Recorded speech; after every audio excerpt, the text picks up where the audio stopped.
Hello. तो चलिए जी, आज हम क्या पढ़ेंगे देखते हैं, राइट। तो अभी अपना टाइप्स ऑफ टैबलेट्स हो गया है, ग्रेजुएशन में किस किस टाइप के क्वेश्चंस बनते हैं वो हो गया। मैं आपको लाइन वाइज लाइन थोड़ा थोड़ा थ्योरी पढ़ा रही हूँ और साथ के साथ आपके कॉम्पिटिटिव एग्जाम के क्वेश्चंस भी कवर करवा रही हूँ। तो आपको जब क्वेश्चंस आप करेंगे तो आप केवल आप रिलेटेड क्वेश्चन ही नहीं, आजू बाजू भी यदि कोई क्वेश्चन आते हैं तो आप को रिलेट कर पाएंगे, राइट। तो देखिएगा, आज मैं आपको क्या पढ़ाऊंगी, एक्सिपिएंट्स, ठीक है। तो पहला क्वेश्चन तो यहीं से बैठ जाता है कि एक्सिपिएंट्स होते क्या है, ठीक है।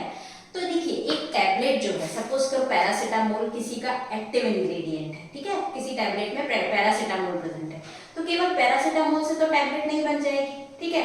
या एस्प्रिन है तो केवल एस्प्रिन से टैबलेट तो नहीं बन जाएगी, उसमें और भी इंग्रेडिएंट डालना पड़ेंगे ताकि वो सुटेबल साइज की हो सके, उसकी बाइंडिंग प्रॉपर्ली हो सके, और भी एजेंट है, स्वीटनिंग, फ्लेवरिंग, वो मैं आपको बताऊंगी, करके कंप्लीट टैबलेट बन सके। तो देखिए, पहला क्वेश्चन अपना बैठेगा कि एक्सिपिएंट्स क्या होते हैं। तो अदर देन एपीआई, एपीआई क्या है, एक्टिव फार्मास्यूटिकल इंग्रेडिएंट, यानी एक्टिव, सपोज करो एस्प्रिन है तो एस्प्रिन क्या है, एक्टिव फार्मास्यूटिकल इंग्रेडिएंट। इसके अलावा जितने भी कंपाउंड से सब्सटेंस डाले जाते हैं हमारी टैबलेट प्रिपरेशन में, उनको क्या बोला जाता है, एक्सिपिएंट्स। अब एपीआई के अलावा क्या क्या डाला जाता है वो अपन देखेंगे।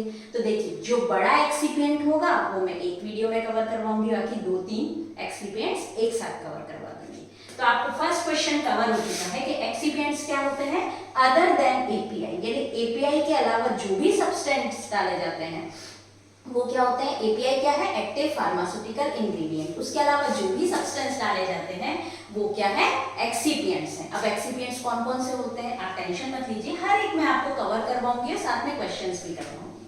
फर्स्ट होता है डाइल्यूएंट। डाइल्यूएंट क्या होता है इसी वीडियो में आपको बताऊंगी। ग्रेन्युलेटिंग एजेंट होते हैं, बाइंडिंग एजेंट होते हैं, डिसइंटीग्रेटिंग एजेंट्स होते हैं, ल्यूब्रिकेंट्स होते हैं, एब्जॉर्बेंट्स होते हैं, कलरिंग एजेंट होते हैं, फ्लेवरिंग एजेंट होते हैं, स्वीटनिंग एजेंट होते हैं। तो इतने सारे एक्सिपिएंट्स अपने को पढ़ने हैं और इन सब में से क्वेश्चंस बैठते ही बैठते हैं, राइट। तो आज अपन डाइल्यूएंट पढ़ेंगे, थोड़ा सा बड़ा है, फिर देखिए ये छोटा है ग्रेन्युलेटिंग बाइंडिंग एजेंट, तो एक साथ पढ़ेंगे, ठीक है। तो मैं आपको बताऊंगी कि क्या होता है डाइल्यूएंट, फिर कौन कौन से डाइल्यूएंट एग्जाम में क्वेश्चन पूछे जाते हैं, किस तरीके से पूछे जाते हैं, राइट। तो चलिए अपन कवर करते हैं। सबसे पहला एक्सिपिएंट, एक्सिपिएंट्स क्या, other than active pharmaceutical ingredient, right. Diluent, तो डाइल्यूएंट में किस तरीके के क्वेश्चन बैठते हैं और कौन कौन से डाइल्यूएंट है जो इंपॉर्टेंट है, चलिए शुरू करते हैं। तो चलिए, एक्सिपिएंट में फर्स्ट एक्सिपिएंट अपन पढ़ते हैं कौन सा, डाइल्यूएंट, है ना। तो फर्स्ट क्वेश्चन क्या आता है कि डाइल्यूएंट जो है, डाइल्यूएंट क्या है, कुछ केमिकल सब्सटेंस है जिनको टैबलेट बनाते टाइम उसमें डाला जाता है। तो पहला क्वेश्चन ये बैठता है कि क्यों डाला जाता है, राइट। तो देखिए, यदि मेडिकामेंट यानी एपीआई यानी मेरा एक्टिव फार्मास्यूटिकल इंग्रेडिएंट, सपोज करो एस्प्रिन, बहुत कम क्वांटिटी में होगा तो क्या उसकी टैबलेट बन पाएगी, क्या नहीं बन पाएगी।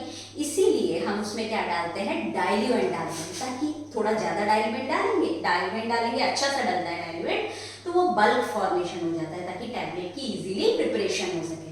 तो क्वेश्चन क्या बैठता है कि मेडिकामेंट जब स्मॉल होता है तो उसमें डाइल्यूएंट डाला जाता है, और क्यों डाला जाता है, प्रोड्यूस बल्क फॉर्मेशन, यही क्वेश्चन बैठता है। क्या क्वेश्चन बैठता है कि डाइल्यूएंट क्यों डाला जाता है, तो प्रोड्यूस्ड बल्क फॉर्मेशन, ताकि टैबलेट इजीली प्रिपेयर हो सके, ठीक है। तो आपको वही याद रखना है कि डाइल्यूएंट डाला क्यों जाता है, to produce bulk formation, bulk में बनाने के लिए, उसको पाउडर को बल्क में करने के लिए, राइट। तो आप देखिए कौन कौन से डाइल्यूएंट हैं जो जनरली पूछे जाते हैं। सबसे पहले आता है लैक्टोज, ठीक है, कौन सा, लैक्टोज, ठीक है। मिल्क शुगर है, पता है हमको ये चीज, लैक्टोज, लैक्टिक एसिड, ये मिल्क शुगर है ना। अब देखो, लैक्टोज जो होता है उसमें क्या क्वेश्चन बैठता है कि ये जो जितनी भी एमाइनो ड्रग्स हैं, तो एमाइनो ड्रग्स से क्या मतलब है, जो amino drugs amino group contain करें, NH2 NH ये ग्रुप कंटेन करें, उनको एमाइनो ड्रग्स बोल दिया, यानी इनकी स्ट्रक्चर में NH या NH2 या N प्रेजेंट हो, राइट। तो विथ एमाइनो ड्रग्स, यदि किसी एमाइनो ड्रग्स है, हमारे पास कोई अमीनो ड्रग्स है, उनमें यदि मैं लैक्टोज डाइल्यूएंट डाल दूं तो कौन सी रिएक्शन देगा, ये मिलार्ड रिएक्शन, जो अच्छा नहीं है, राइट। मिलार्ड रिएक्शन देगा, वो क्या करता है, टैबलेट का डिसकलरेशन यानी कलर चेंज कर देता है। क्यों कलर चेंज कर देता है, तो क्या फॉर्मेशन होता है, फ्यूरेल्डिहाइड का फॉर्मेशन होता है। तो देखिए, इस एक लाइन से कितने क्वेश्चन बनते हैं। देखिए, लैक्टोज, सबसे पहला क्वेश्चन तो ये लैक्टोज क्या है, डाइल्यूएंट है, राइट। सेकंड, किस ड्रग के साथ ये रिएक्शन देता है, ठीक है, तो एमाइनो ड्रग के साथ ये रिएक्शन देता है। थर्ड क्वेश्चन, कौन सी रिएक्शन देता है, तो रिएक्शन का नाम क्या है, मिलार्ड रिएक्शन। क्या होता है, तो डिस्कलरेशन, यानी कलर चेंज हो जाता है टैबलेट का हमारा, है ना, पाउडर का।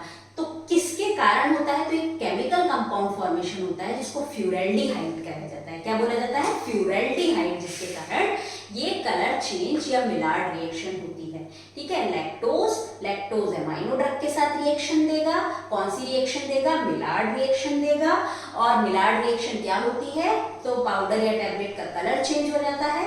और किसके कारण होती है ये, तो फ्यूरल्डिहाइड एक केमिकल सब्सटेंस है, उसके कारण होती है, ठीक है।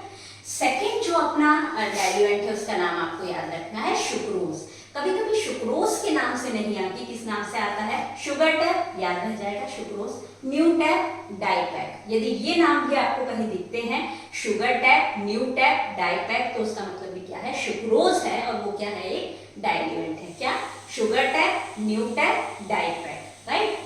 थर्ड जो अपना डाइल्यूएंट है वो है कैल्शियम फॉस्फेट और सल्फेट। यदि कैल्शियम ट्राई कैल्शियम फॉस्फेट आ जाए, डाई कैल्शियम फॉस्फेट आ जाए, कोई सा भी कैल्शियम फॉस्फेट या सल्फेट आ जाता है तो वो क्या है, डाइल्यूएंट है। फोर्थ है डेक्सट्रोज, राइट।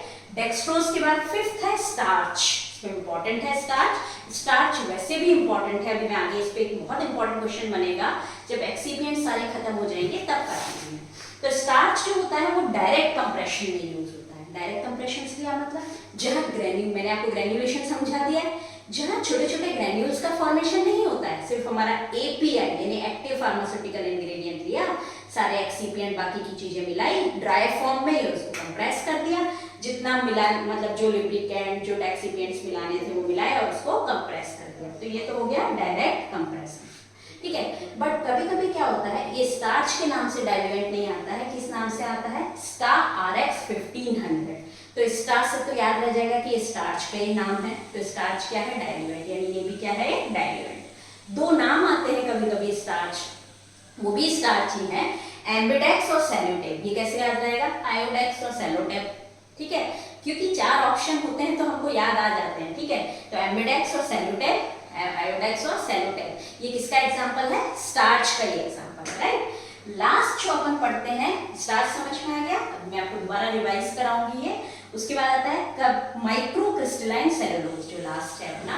तो माइक्रो क्रिस्टलाइन सेलुलोज भी किसमें काम में आता है, डायरेक्ट कंप्रेशन में। मैंने आपको बता दिया डायरेक्ट कंप्रेशन क्या होता है, और ये किस नाम से भी आ सकता है, एवीसील। यदि एवीसील आ जाए तो वो भी क्या है, माइक्रो क्रिस्टलाइन सेलुलोज है, और वो क्या है, डाइल्यूएंट। यानी डाइल्यूएंट में आपको कौन कौन से डाइल्यूएंट याद रखना है, अपन रिवाइज करते हैं। फर्स्ट लैक्टोज, कौन सी रिएक्शन देता है, मिलार्ड रिएक्शन, किसके साथ देता है, एमाइनो ड्रग के साथ देता है। क्या होता है, डिस्कलरेशन होता है, किसके कारण होता है, तो फ्यूरल्डिहाइड के कारण होता है।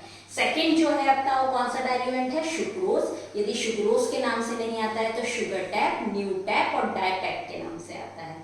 उसके बाद आता है अपना कैल्शियम आइदर फॉस्फेट बोले थर्ड नंबर का, और आइदर सल्फेट बोले, राइट। नेक्स्ट है अपना फोर्थ नंबर का कौन सा आता है, डेक्सट्रोज। और डेक्सट्रोज के बाद आता है स्टार्च। तो स्टार्च में किसमें यूज होता है, तो डायरेक्ट कंप्रेशन मेथड में यूज होता है, बट कभी कभी स्टार्च के नाम से ना आके स्टार RX 1500 या एम्बिडेक्स और सेलोटेप के नाम से आ जाएगा, ठीक है। इसका मतलब भी क्या होता है, स्टार्च है और एक डाइल्यूएंट है। लास्ट कौन सा है, माइक्रो क्रिस्टलाइन सेलुलोज। तो माइक्रो क्रिस्टलाइन सेलुलोज को किस नाम से भी जाना जाता है, एवीसील। एवीसील के नाम से जाना जाता है, ये भी किसमें यूज होता है, डायरेक्ट कंप्रेशन में। तो आप इतने यदि डाइल्यूएंट याद रख लेंगे तो आपका इनसे बाहर कोई क्वेश्चन लगभग नहीं जाएगा। तो आपका डाइल्यूएंट कंप्लीट हो गया है। नीचे अपन आगे पढ़ते जाएंगे एक्सिपिएंट। ऐसे चलते चलते अपन सुटिक्स के सारे चैप्टर भी कवर करेंगे, साथ के साथ सारे क्वेश्चंस भी कवर करेंगे, right. Thank you so much for watching this video.